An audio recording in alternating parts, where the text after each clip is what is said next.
দিয়ে জীবন বাজি রাখতে চলেছি, জীবন বাজি রাখতে চলেছি।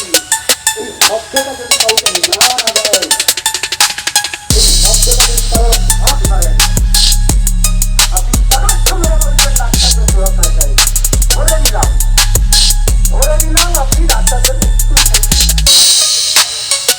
ধরে নিলাম আপনি ডাক্তারদের সুরক্ষা চাই, ধরে নিলাম। তাহলে উত্তর দিতে হয় যে সারাদিন আমরা কি করলাম, ঠিক করলাম না ভুল করলাম। এই সচেতনতা, এই বিবেকটা যদি আমাদের মনে থাকে, আমাদের বেকার হবে মানুষের কাছ থেকে মনটা সরিয়ে দেওয়া। আমি হয়েছি যে করি এটা ওরা অনুসরণ করে।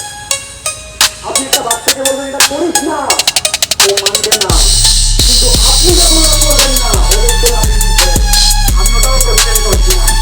আমার কোশ্চেনটা এখানে যে আপনি যদি সিকিউরিটি চান তাহলে সিকিউরিটি প্লিজ।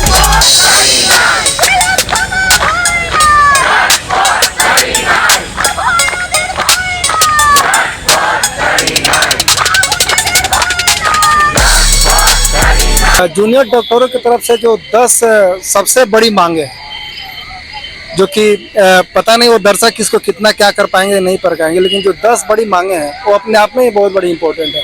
और ये 10 मांगे कोई नई मांगे नहीं।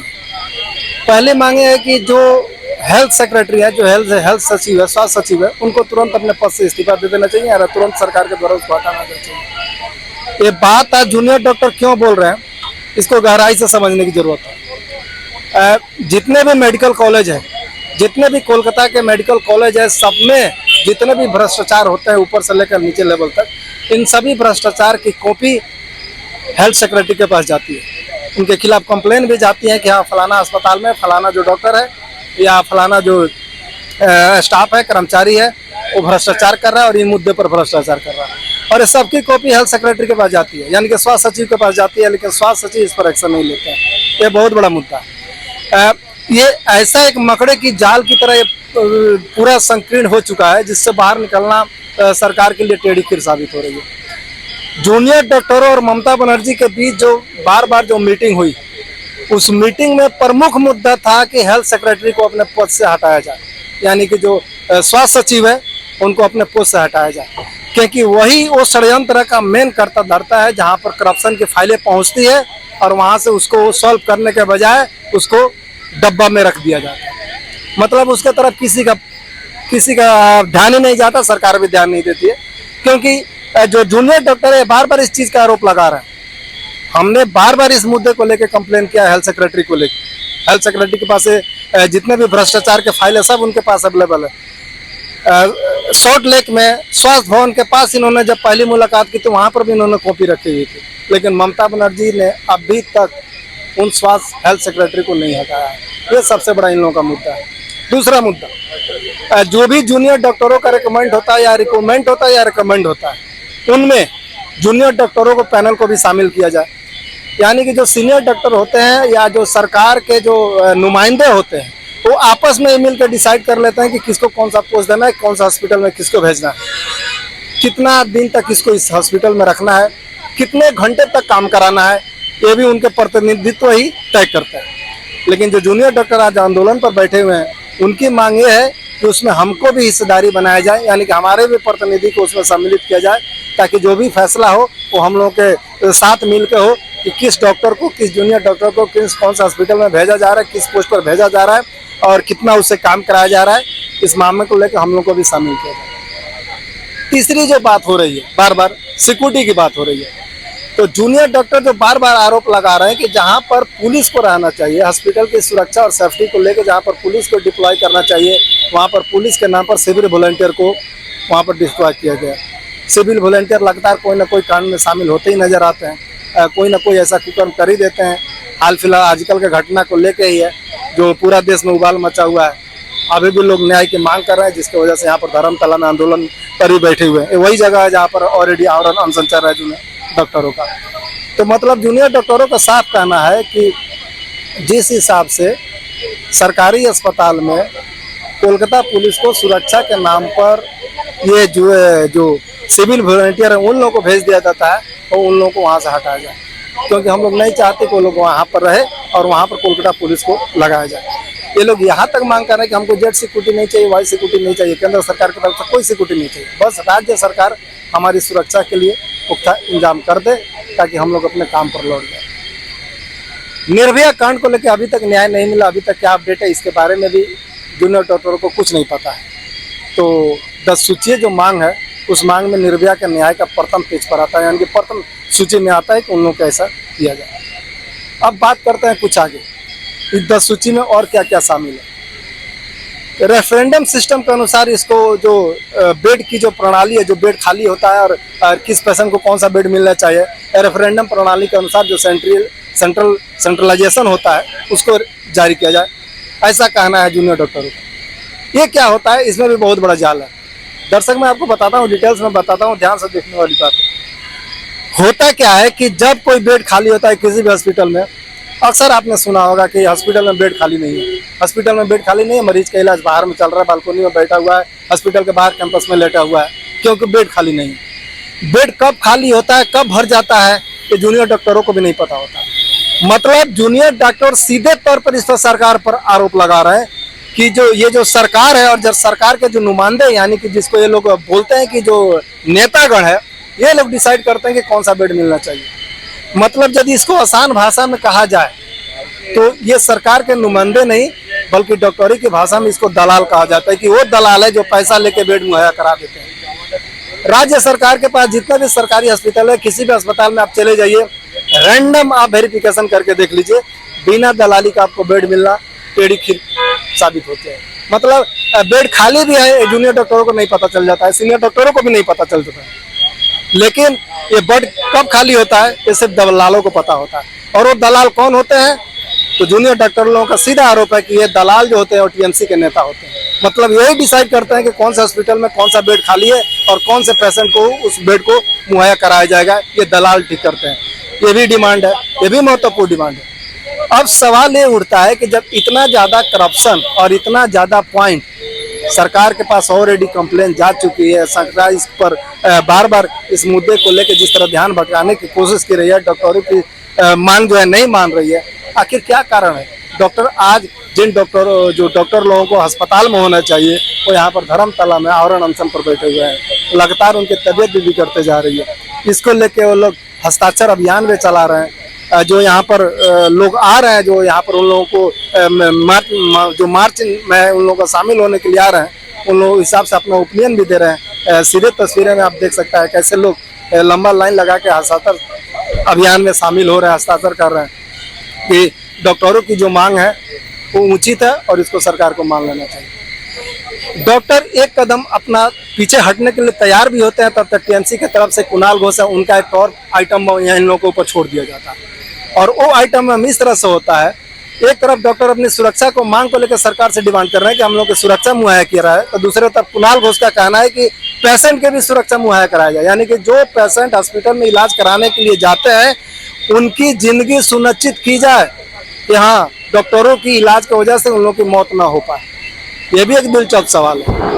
मतलब एक तरफ डॉक्टर डिमांड कर रहे हैं कि हमारी सुरक्षा को मुहैया कराया जाए, हमारे लिए इंस्ट्रूमेंट सप्लाई किया जाए ताकि हम दूसरे हॉस्पिटल में रेफर ना कर सके, क्योंकि बहुत पुरानी मांग है डॉक्टरों का। मांग क्या होती है, अक्सर ये देखा जाता है कि हॉस्पिटल में वो इंस्ट्रूमेंट नहीं होते, वो मेडिसिन नहीं होते, वो टेक्नीशियन नहीं होते, जिसकी वजह से डॉक्टर क्या करते हैं दूसरे हॉस्पिटल में उसको ट्रांसफर कर देते हैं, जिसको आम भाषा में डॉक्टर की भाषा में उसको रेफर कहा जाता है कि रेफर कर दिया जाता है। तो कुणाल घोष का आरोप है कि ये सुनिश्चित होनी चाहिए कि कोई भी डॉक्टर किसी भी अस्पताल में यदि कोई पेशेंट जाता है तो डॉक्टर उसको रेफर ना करे। मतलब साफ है कि एक इंस्ट्रूमेंट आप नहीं देंगे, समय पर मेडिसिन नहीं देंगे, जो इक्विपमेंट लगता है मेडिसिन का जो मैकेनिज्म लगता है वो आप नहीं देंगे, और डॉक्टरों के ऊपर आरोप लगाएंगे कि आप सुनिश्चित कीजिए कि किसी पेशेंट की जान नहीं चली जाती, किसी पेशेंट को सही तरह से सुविधा मिल पाए। ये भी कुणाल घोष का अलग आरोप लग रहा है। दूसरी तरफ डॉक्टर इस चीज़ का डिमांड कर रहे हैं कि हम चाहते नहीं है कि हमारे अस्पताल से कोई भी मरीज जो है वो दूसरे अस्पताल में जाए। आज जो हम रेफर करते हैं किसी और अस्पताल में जहाँ पर ज़्यादा फैसिलिटी अवेलेबल है, राज्य की जो अस्पतालें हैं, जो सुरक्षा मुहैया कराती है उन लोग के पास हम इसीलिए रेफर कर देते हैं क्योंकि उन लोग के पास ज़्यादा टेक्नीशियन होता है, ज़्यादा इक्विपमेंट होता है, ज़्यादा सुरक्षा की दृष्टि से और ज़्यादा इक्विपमेंट की वजह से उन लोग का इलाज बेहतर किया जा सके, इसलिए हम लोग इसको वहाँ पर भेज देते हैं, रेफर कर देते हैं।